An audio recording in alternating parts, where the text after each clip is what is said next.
Este fin de semana, un adolescente tuvo que ser rescatado en helicóptero luego de sufrir un accidente grave mientras manejaba una bicicleta eléctrica en Usery Mountain Park, al este del valle. Las imágenes captadas por helicóptero del Departamento del Alguacil del Condado Maricopa muestran el momento en que los rescatistas realizan una complicada operación de izamiento aéreo.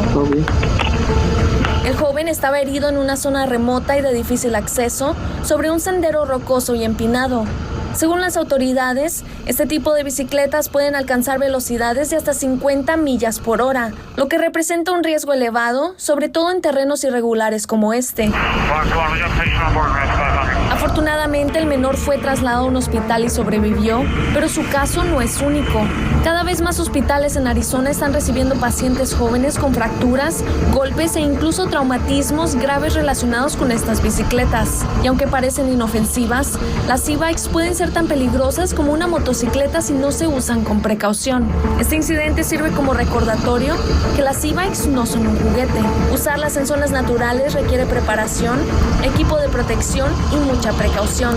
Es fundamental conocer las reglas de cada parque antes de salir a explorar con una e-bike. Además, en muchos casos los adolescentes utilizan estos vehículos sin la supervisión adecuada, sin protección y sin conocer los límites legales. La Comisión de Seguridad de Productos del Consumidor de Estados Unidos recomienda verificar si el modelo es apropiado para menores, respetar las reglas de tránsito y evitar circular en zonas restringidas. Recuerde que su seguridad y la de sus seres queridos está en sus manos. Reportando para Univisión Arizona, Gabriela Tirado.